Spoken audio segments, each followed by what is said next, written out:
আসসালামু আলাইকুম সবাইকে। বাধ্য বিয়ে গল্পের 31 নম্বর পার্ট। তো বেশি কথা না বলে চলুন গল্প শুরু করা যাক। তাহমিদ ইকবাল রাজীবের দিকে তাকিয়ে বললেন, রাজীব দ্রুত অ্যাম্বুলেন্স ডাকো, বাকি কাজ আইন অনুযায়ী হবে। এহসান করিম এবার রেগে গর্জে উঠলেন, চোখ লাল হয়ে মুখে উত্তেজনা নিয়ে বললেন, কি হচ্ছে? বিনা কারণে আমার ছেলেকে মারার পর রেপের দোষ দিয়ে এখন জেলে নিয়ে যাওয়া? আমি সবকিছু নিজে দেখবো, কাউকে ছাড়বো না। মাহবুব, যা করলি ভালো করলি না, বন্ধু বলে ছাড়বো না। এই অপমানের সুদে আসলে আমি পূরণ করব। মাহবুব রশিদ মৃদু মুচকে হাসি দিয়ে বললেন, এহসান তুই ভালো করে জানিস আমি কখনো অন্যায়ের সাথে আপোষ করি না। এত বছরের রাজনীতি ক্যারিয়ারে নিজের দলকে টিকিয়ে রেখেছি। ন্যায়ের দিকে আমার বিশ্বাস সবসময় অটল। রাজনীতি মানে জঘন্য কিছু করা নয়, নিজেকে সবসময় অন্যায়ের দিক থেকে দূরে রাখার চেষ্টা করেছি। তুই আমাকে ধমকাচ্ছিস, মনে রাখিস কাকে ধমকাচ্ছিস সেটা মাথায় রেখে কথা বলবি। এহসান ততক্ষণে আবারও চেতে উঠলো, তারপর বলল, আমার ছেলের সাথে তোদের বাড়ির মেয়ের বিয়ে আমি ভেঙে দিলাম এখন এই মুহূর্তে। মাহবুব রশিদ হেসে বললেন, তুই ভাঙবি কি? অনেক আগে সব শেষ করে দিয়েছি, তুই বললেও কি না বললেও কি। গেট আউট, এই বাড়ির সীমানায় যেন তোদের কাউকে না দেখি। রাজীব ফোন দিয়ে অ্যাম্বুলেন্সকে ডাকলো, তার টিম এসে রিয়াদকে নিয়ে হসপিটালে যাওয়ার ব্যবস্থা করলো। করিম পরিবারের বাকি সদস্যরা রিয়াদের দিকে এগোতে লাগলো। যাওয়ার আগে এহসান করিম আবারও দৃঢ়ভাবে শাসলেন, তারপর বললেন, দেখে নেব, কাউকে ছাড়বো না। সাইমন এখনো চুপচাপ দাঁড়িয়ে আছে। তাহমিদ ইকবাল ধীরে এগিয়ে এসে তার কাঁধে হাত রাখলো, তারপর বলল, তোমার উপর আমি চিরকাল প্রাউড ছিলাম মাই বয়। তারপর আবারও বললেন, যাই হোক ভেবেচিন্তে কাজ করো, মাথা ঠান্ডা রাখো, কয়দিন ছুটি নাও, আমরা এখন আসি। মাহবুব রশিদ এবং মঈন রশিদের কাছ থেকে বিদায় নিয়ে তাহমিদ ইকবাল ও রাজীব ধীরে ধীরে চলে গেলেন। হলঘরের বাতাস এখন শান্ত, কেবল নিঃশ্বাসের চাপ, ভাঙা কাচের শব্দের স্মৃতি এবং একটা দীর্ঘ মুহূর্তের উত্তেজনা এখন ধীরে ধীরে কমছে। চারপাশের অবশিষ্ট সবাই একত্র হয়ে দাঁড়িয়েছে, চোখে অস্থিরতা, হৃদয়ে চিন্তা, কিন্তু একরকম শান্তি এসেছে অন্তত তৎক্ষণাৎ। হলঘরের পরিবেশ এখনো পুরোপুরি কাটেনি। ভাঙা কাচের টুকরো, রক্তের গন্ধ, সবার চোখে আতঙ্ক আর রাগের চাপ এখনো স্পষ্ট। উত্তেজনায় জমাট বাঁধা বাতাসে নিঃশ্বাসের জন্য ভারী হয়ে আসছে। মাহবুব রশিদ ধীরে ধীরে দাঁড়িয়ে চারপাশে একবার তাকালেন, তার চোখে দৃঢ়তা, কণ্ঠে শান্ত অচত কর্তৃত্বময় সুর। তিনি বললেন, মঈন, পরিবারের কেউ বাইরে যাওয়ার আগে অবশ্যই যেন কারোর সাথে বের হয়। আমি এহসানকে যতটুকু চিনি, সে চুপ করে বসে থাকবে না, তাই আগে থেকেই সেফটি নিতে হবে। আশা করি বুঝতে পেরেছ। কথাগুলো নিস্তব্ধ হল ঘরে গম্ভীর প্রতিধ্বনির মতো ছড়িয়ে পড়ল। মঈন রশিদ এক পা এগিয়ে এসে মাথা নাড়ল, কণ্ঠে দৃঢ়তা আর এক ধরনের সতর্কতা ভেসে উঠল। তারপর বলল, জি ভাইয়া, আমি খেয়াল রাখবো, এই বিষয়টা আমার নজরে থাকবে, চারিদিকে সুরক্ষাও আমি বাড়িয়ে দিব। কথা শেষ করে এসে চোখ ঘুরিয়ে সাইমনের দিকে তাকালো। মাহবুব তখন ওর দিকে কঠোর দৃষ্টিতে চেয়ে আছেন। তিনি আবারও বললেন, আর তোমার আদরের ভাইপোকে বলে দাও মাথা ঠান্ডা করে কাজ করতে। এই ধরনের পরিস্থিতিতে তার সাথে রাগ যায় না। মাহবুবের গম্ভীর দৃষ্টি সাইমনের চোখে গিয়ে আটকালো, কিন্তু সাইমন তখনও চুপ করে দাঁড়িয়ে আছে, নিঃশ্বাস ভারী, ঠোঁটের কোনায় লালচে দাগ শুকিয়ে গেছে। তার চোখে ছিল নিঃশব্দ আগুন, অথচ ঠোঁট থেকে একটি শব্দও বেরোলো না। মঈন রশিদ তাকালো একবার সাইমনের দিকে, একবার ভাই মাহবুবের দিকে, ভেতরে ভেতরে দীর্ঘশ্বাস ফেলল আর মনে মনে বলল, দুইটাই তো এক। তারপর মাহবুব রশিদ ধীরে ঘুরে সাইফানের দিকে তাকিয়ে বলল, সাইফান, বাকিটা সামলাও, আমি উপরে যাচ্ছি। বলে তিনি পায়ে ভারী শব্দ তুলতে তুলতে সিঁড়ি বেয়ে উপরে চলে গেলেন। সাইফান মাথা নেড়ে সম্মতি দিল, সাথে সাথে রিদওয়ানকে নিয়ে স্টাফদের ডাকলো। সাইফান স্টাফদের উদ্দেশ্যে বলল, সবকিছু পরিষ্কার করো, হলরুম একদম গুছানো চাই। ভাঙা কাচ, রক্তে ভিজে থাকা কার্পেট, উল্টে থাকা টেবিল, সব ঠিক করার জন্য স্টাফরা ছুটে এলো। ভাঙা গ্লাসের কটকটের শব্দে ঘরটা আবারও ভরে উঠল, কিন্তু তার ভেতরেও একটা অস্বস্তি যেন চেপে রইল। এইদিকে সাবিয়া খালেদ মুখ শক্ত করে দাঁড়িয়েছিলেন, অপমানার ক্ষোভে তার শরীর কাঁপছে, চোখে অগ্নি, ঠুটে চাপা শ্বাস। পাশে হাতে দাঁড়ানো রাইমার দিকে তাকিয়ে এক ঝটকায় বললেন, চলো। মেয়েকে সাথে নিয়ে তিনি রাগে গজগজ করতে করতে সিঁড়ি বেয়ে উপরে উঠে গেলেন। মনের ভেতর আগুন জ্বলছে, আজকের এই অপমান শেষ দেখে ছাড়বো আমি। সামান্য একটা 2 পয়সার মেয়ের জন্য সবার সামনে আমায় কথা শুনতে হলো না, এভাবে ছেড়ে দেব না। ওইদিকে মঈন রশিদ এগিয়ে এলো সাইমনের দিকে, নিঃশব্দে ওর ঘাড়ে হাত রাখলো, কণ্ঠে ছিল দৃঢ় আশ্বাস, এক ধরনের স্নেহমাখা শক্তি। তারপর বলল, উপরে যা, তুই যা করেছিস একদম ঠিক করেছিস। দ্বিতীয়বার ভাববে ও কোনো মেয়ের গায়ে হাত দেওয়ার আগে, এটা পাওনা ছিল। আমি সবসময় তোর সাথে আছি, অনেক ধকল গেছে, এখন উপরে গিয়ে রেস্ট নে। কথাগুলো শুনে সাইমন চোখ তুলে মঈনের দিকে তাকালো, চোখে এখনো লাল আগুন জ্বলছে, কিন্তু ভেতরে একটা অদৃশ্য স্বস্তি যেন কাজ করলো। ধীরে ধীরে মাথা নাড়ালো, কিছু না বলে ভারী পদক্ষেপে সিঁড়ি বেয়ে উপরের দিকে উঠে গেল। হল ঘরে ছড়িয়ে থাকা উত্তেজনার আবহ ধীরে ধীরে ফিকে হতে লাগলো। দূরে দাঁড়িয়ে থাকা আবির অবশেষে গভীরভাবে শ্বাস ফেললো। বুকের ভেতর কেঁপে উঠছিল এতক্ষণ। যাক, নাফিসাকে ঠিক সময় দাভাই বাঁচিয়ে নিয়েছে, না হলে কি হতো ভাবতেই বুক হিম হয়ে আসছে। তার দৃষ্টি অজান্তেই সিঁড়ির দিকে চলে গেল। ভেতরে যেন একটা কৃতজ্ঞতা, ভয় আর স্বস্তির মিশ্রণ একসাথে ভেসে উঠল। চারিদিকে আবারও ধীরে ধীরে স্বাভাবিক হচ্ছে, কিন্তু বাতাসে এখনো ভারী টানটান উত্তেজনা ছাপ লেগে রইল। রাতের নিস্তব্ধতা ঘিরে ফেলেছে পুরো বাড়িটাকে। থাকে ভারী পরিবেশে যেন প্রতিটি নিঃশ্বাসও স্পষ্ট শোনা যাচ্ছে। নাফিসার রুমে এখন কেবল একটাই শব্দ, নাফিসার হাহাকার মেশানো মৃদু কান্না আর আফিয়া বেগমের সান্ত্বনা মাখা গলায় ফিসফিসানি। বিছানার মাথার কাছে বসে আছেন আফিয়া বেগম, বুকের ভেতর শক্ত করে চেপে ধরে রেখেছেন নাফিসাকে। তার চোখ ভিজে গেছে, নাক দিয়ে আসছে টানা শব্দ, বুকের ভেতরটা যেন কেঁপে কেঁপে উঠছে প্রতিটি দমকে। পাশেই বসে আছেন বিলকিসারা, হাত বুলিয়ে দিচ্ছেন নাফিসার পিঠে, শান্ত করার চেষ্টা করছেন। চারপাশ ঘিরে দাঁড়িয়ে আছে পরিবারের বাকিরা।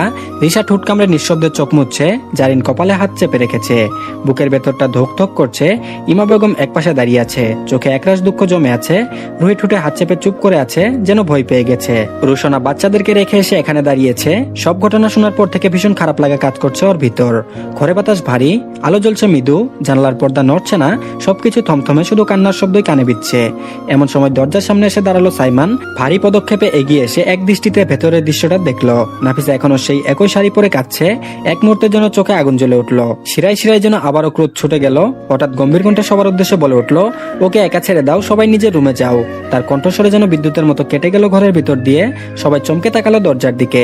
সাইমনের চোখে এমন দৃঢ়তা যেন কেউ সাহস পেল না কিছু বলার। একটু নীরবতা ভাঙলো রুশনা।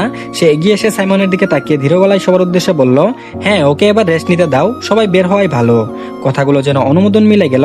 একে একে সবাই মাথা নাড়ালো। বিলকিসারা উঠে দাঁড়ালেন। রিশার চোখে হাত বুলিয়ে বাইরে গেল জারিনের হাত ধরে।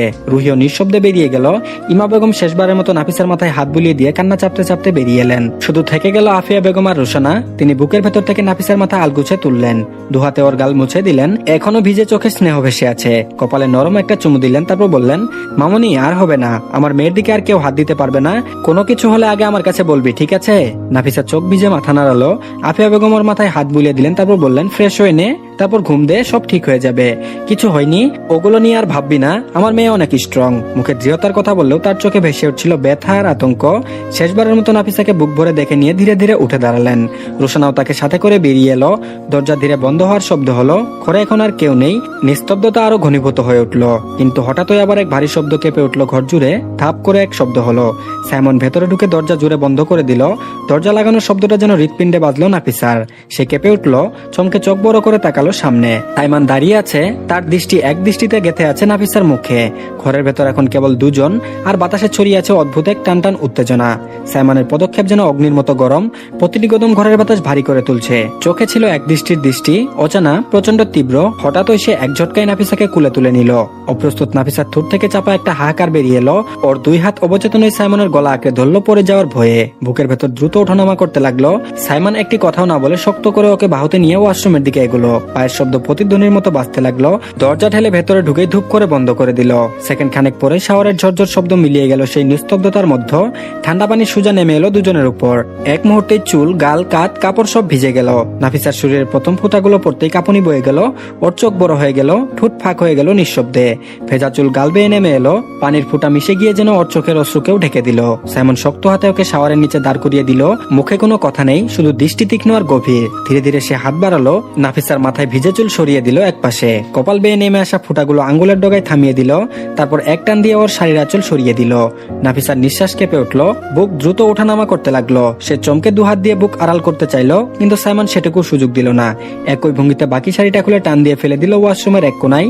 নাফিসা আটকে উঠে মুহূর্তে আবারও সাইমনের বুকে মুখ লুকিয়ে ফেললো, যেন নিজেকে আড়াল করার প্রচেষ্টা চালাচ্ছে। পানির ধাক্কা আর আবেগ একসাথে সামলাতে পারছে না। শাওয়ারের নিচে দাঁড়িয়ে দুজনের শরীর ঘনিয়ে এলো। পানি অবিরাম ঝরছে, চোখ মুখ গড়িয়ে দুজনের ঠোঁটে গলায় ফুটা ফুটা মিলেমিশে যাচ্ছে। সাইমন হাত বাড়িয়ে ধীরে ধীরে নাফিসার গলা ছুলো। আঙুলের ডগা বেয়ে পানি নেমে এলো। সে যেন প্রতিটি ফুটা মুছে দিতে চাইছে। গলার পর হাত নামলো কাঁধে। তারপর যেন ওকে ধীরে ধীরে পরিষ্কার করতে লাগলো নিজের হাতের সাহায্যে। ভয় মুছে দিচ্ছে। প্রতিটি ছোঁয়াতেই নাফিসা কেঁপে উঠছে, শরীর কাঁপছে, ঠোঁট কাঁপছে, চোখ আদো বুঝে যাচ্ছে। নিঃশ্বাস এত ভারী হয়ে উঠলো যে পানির শব্দের সাথেই মিশে যাচ্ছে। হঠাৎ এক মুহূর্তে সাইমন ওর চিবুক ধরে মাথাটা উপরে তুললো। চোখে চোখ মিলতেই সময় যেন থমকে গেল। দুজনের চোখের পানির ফোঁটা ঝলমল করছিল, কিন্তু ভেতরে ছিল এক ঝড়, এক টান, যেটা থেকে কেউই মুক্তি পাচ্ছে না। নাফিসা নিঃশব্দে সাইমনকে আঁকড়ে ধরলো। সারা শরীরের কাঁপুনি বুকের ভেতর লুকিয়ে রাখলো। শাওয়ারের পানি চারপাশ ভিজিয়ে দিচ্ছে, কিন্তু ওয়াশরুমের ভেতরে সবচেয়ে ভারী দুজনের নিঃশ্বাস ধীর, গভীর, অস্থির। ওরা দুজন যেন এখন একে অপরের ভেতরেই ডুবে গেল। শাওয়ারের নিচে দাঁড়িয়ে দুজনের শরীর ভিজে একাকার। ঠান্ডা পানির ধারায় চুল, মুখ, গলা সবকিছু ভিজে যাচ্ছে, কিন্তু ভেতরের তাপমাত্রা অস্বাভাবিকভাবে বাড়ছে। হঠাৎ ওই সাইমন হাত বাড়িয়ে নাফিসার গাল দুপাশে ধরে নিল। ওর ভেজা মুখটা শক্ত করে নিজের আঙুলের ভেতর আটকে নিয়ে গভীরভাবে তাকাচ্ছে। তাকাতে লাগলো। একেবারে চোখের ভেতর ঢুকে যাচ্ছে মনে হলো সেই দৃষ্টি। পানি ধীরে ধীরে নাফিসার মাথা থেকে গড়িয়ে নেমে আসছে, প্রথমে কপাল, তারপর ভ্রু বেয়ে ঠোঁটের কোণে এসে থামলো এক ফোঁটা, আরেক ফোঁটা গড়িয়ে গিয়ে গলার ভেতর মিলিয়ে গেল। সেই দৃশ্য চোখের সামনে ধরা পড়তে সাইমনের বুকের ভেতর ধাক্কা লাগলো। অদ্ভুত ভাবে সে এক ঢুক গিলে ফেললো। তারপর মনে মনে বলল, কেন যেন বুঝতে পারলাম না, যেন ওই পানির ফোঁটাগুলো নাফিসার ঠোঁট ছুঁয়ে নেমে যাচ্ছে দেখে ভেতরের পুরুষ সত্তা হঠাৎ উত্তাল হয়ে উঠেছে। একটা অদ্ভুত ঘোরের মধ্যে ঢুকে গেল সে। মুহূর্তের মধ্যে ধীরে ধীরে মাথা ঝুঁকিয়ে নাফিসার ঠোঁটের দিকে এগিয়ে এলো। দু চোখ বন্ধ করে ফেললো নাফিসা, নিঃশ্বাস ভারী হয়ে উঠল। ঠিক পরের মুহূর্তে সাইমন নিজের ঠোঁট দিয়ে ওর ঠোঁট আঁকড়ে ধরলো। নাফিসা সেকেন্ডে কেঁপে কেঁপে উঠলো, কিন্তু তারপরে নিজেকে সামলে নিয়ে দু হাত বাড়িয়ে শক্ত করে সাইমনের ভিজে চুল মুঠো করে ধরলো, যেন ওকে ছেড়ে দেওয়া মানে নাফিসার শ্বাস বন্ধ হয়ে যাওয়া। এটাই মনে হলো নাফিসার জন্য কাল হয়ে উঠলো। সাইমনকে না চাইতেও উস্কে দিল। 34 বছরের প্রাপ্তবয়স্ক পুরুষের প্রতিটি ইন্দ্রিয় তখন উত্তাল। সেই চুম্বন এক মুহূর্তেই তাকে আরো উন্মাদ করে তুললো। ঠোঁটের প্রতিটি ছোঁয়ায় যেন সে নাফিসার ভেতর নিজের এক নতুন রাজত্ব শুরু করলো।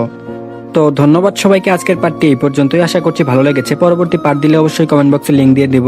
আর সবাই অবশ্যই আমাদের চ্যানেলটিকে সাবস্ক্রাইব করে রাখুন। ভালো থাকবেন সবাই, আল্লাহ হাফেজ।